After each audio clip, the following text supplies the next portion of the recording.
माध्यम से जीव नष्ट हो जाता है।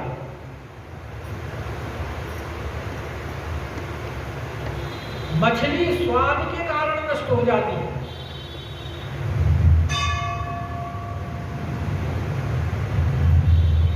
भंवरा गंध के कारण नष्ट हो जाता है, पतंगा तेज के कारण जल में मर जाता है, हाथी स्पर्श के कारण बंधन में आता है, और हिरण संगीत श्रवण के माध्यम से बंधन में आता है।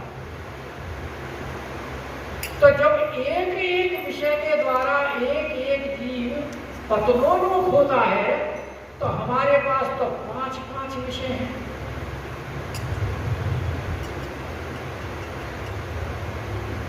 तो हमारे बचाव का तो कोई उपाय,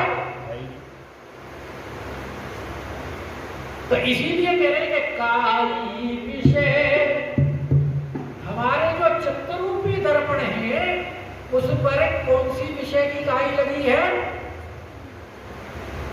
काई विषय मुकुर मन लागी। तो भाई जब हम अपना ही रूप नहीं देख सकते कारण तो इसीलिए आगे उन्होंने कह दिया है कि मुकुर मलिन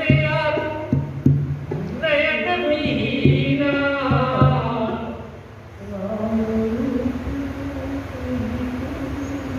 राम रूप देखई कीना। तो हमें अपना ही रूप दिखाई नहीं दे रहा है, और जब अपना ही रूप नहीं दिखाई दे रहा तो राम रूप कैसे दिखाई दे रहा? तो पहले तो हमें अपने मन रूपी दर्पण को स्वच्छ करना है, और उसका उपाय संतों ने बताया हुआ है। दर्पण को साफ जब तक नहीं करेंगे तब तक वो दिखाई नहीं देगा। ऐसे ही इसीलिए कहा कि जो इस प्रकार की जो वार्तालाप करते हैं वो अज्ञानी हैं, अकोविद हैं, अंधे हैं, अभागी हैं, क्योंकि उनका मन रूपी दर्पण स्वच्छ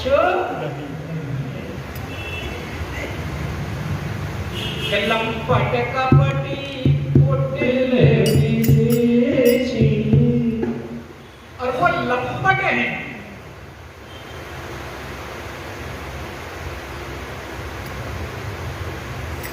और लंपट आप समझते हो किसको कहते हैं? जो अत्यधिक कामी हो उसको लंपट बोलते हैं। वैसे संत लोग जो है लंपट किसको कहते हैं? हम संसारी जीव तो उनको लंपट कहते हैं जो स्त्रियों के पीछे पीछे भागता हो, और संत लोग कहते हैं कि कन्हैया बड़ा लंपट है।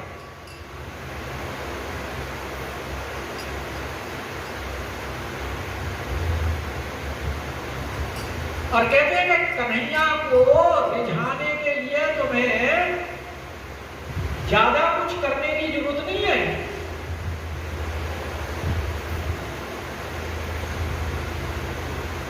लोग क्यों, कैसे? बोले ऐसा है कि अपना जो श्रृंगार है उस श्रृंगार को अच्छी प्रकार से धारण करो।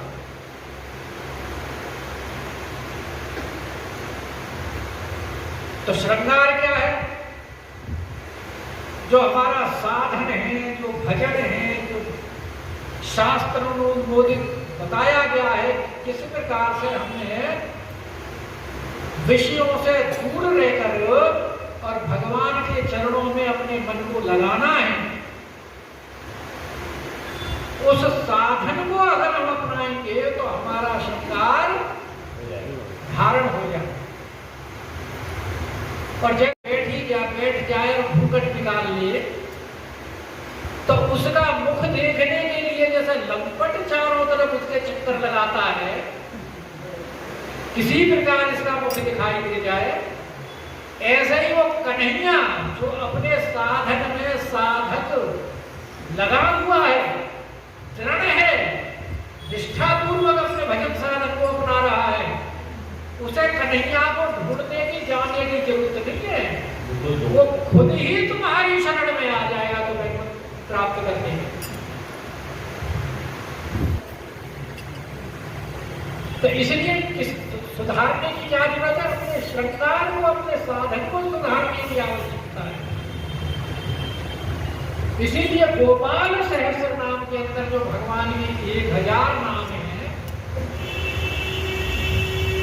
उन 1000 नाम में भगवान के 2 नाम बड़े सुंदर हैं, और अगर वो 2 नाम संसारी चीज को किसी को कहे जाए तो लड़ने मरने को तैयार हो जाएगा, लेकिन भगवान बड़े प्रसन्न होते हैं उन 2 नामों को सुनकर। और वो नाम क्या है भगवान के? चोर, जार, शिखामण।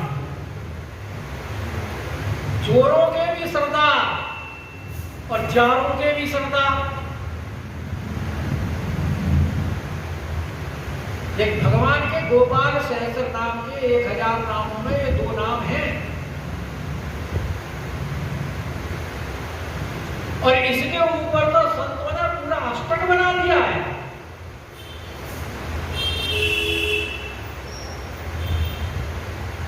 ब्रजे वसंतम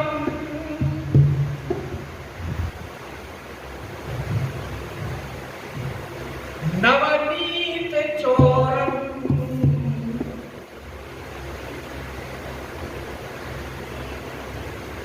नवनीत मक्खन। मक्खन क्या है? हृदय रूपी मक्खन। कोमल होता है मक्खन। ऐसे ही भक्त का जो हृदय होता है, जब भावना से परिपूर्ण हो जाए, भावनावर्त होता है, तो माखन रूप होता है, माखन के रूप में द्रवित होता है। और भगवान ऐसे ही माखन को चुराने के लिए, चोर बनने के लिए लालायित रहते हैं। ब्रजे वसंतम नवनीत चोरम, अरे गोपांगना चोरम। तो भगवान ने जो चीर हरण लीला की है, वो चीर हरण क्या है? जीव के और ब्रह्म के बीच में जो माया का पर्दा है, इस माया के पर्दे को हटा करके दोनों को एकाकार करना, यही चीर हरण।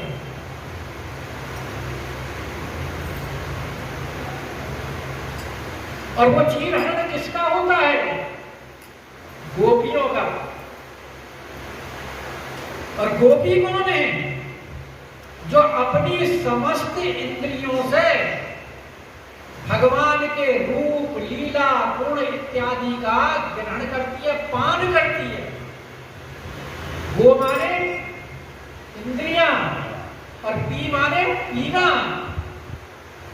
भगवान के रूप का पान करती हैं, भगवान के कथामृत का पान करती हैं। तो जो इस प्रकार की गोपी है, उसके माया के पर्दे को भगवान हटा देते हैं। ब्रजे वसंतम नवनीत चोरम गोपांगनानां दुकूल चोरम। और जो हमारे ये कर्म हैं, जो प्रारब्ध बन करके जो हमें ये शरीर उन्होंने दिया है, तो प्रारब्ध तो इस शरीर के द्वारा, लेकिन जो संचित पड़े हुए उनका क्या होगा? वो तो जब अपना फल देने के लिए तैयार होंगे, उन्मुख होंगे, तो फिर शरीर लेना पड़ेगा। तो भगवान कहते हैं नहीं नहीं, उसकी भी चिंता करने की आवश्यकता नहीं है। उसके लिए भी भगवान कहते हैं कि अनेक जन्मार चित पाप चोरम।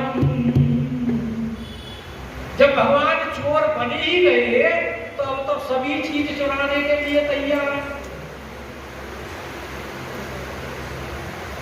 अपने भगवान अपने भक्त के नमे भक्त्या प्रणश्यति। अर्जुन को गीता में यही तो कहते हैं कि मेरे भक्त का कभी नाश नहीं होता। तो यहां भगवान यही कह रहे हैं अनेक जन्मार्जित पाप चोरम। इसीलिए उनका नाम है चोरार्य गण्यम पुरुषम नमामि। ऐसे हमारे ठाकुर, क्योंकि ये संसार से जब जीव जाता है, एक शायर ने बड़ा सुंदर शेर भी लिखा है।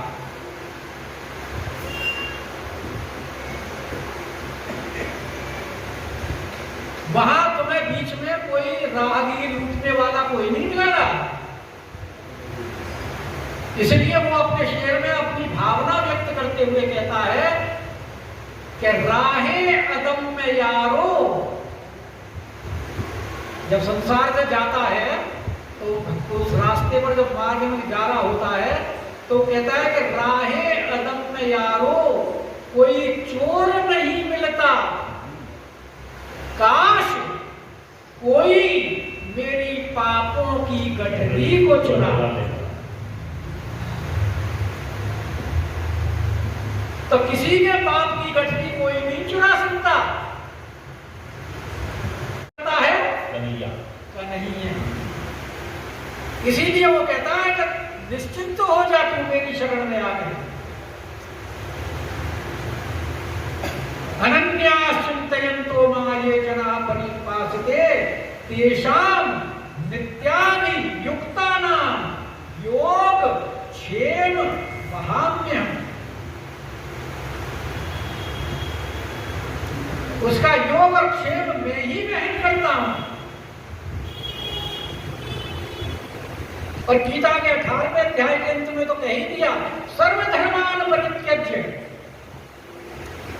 छोड़ सारे संसार के झगड़े, क्यों चक्कर में पड़ा हुआ है।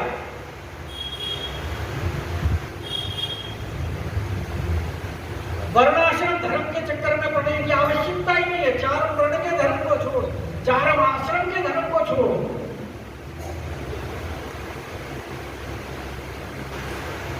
सर्वधर्मान परित्यज्य माम एकम शरणं व्रज। तू सिर्फ मेरी शरण में आ जा। अहम त्वाम सर्व पापेभ्यो मोक्षयिष्यामि मा शुचः। सब पापों से मैं तुझे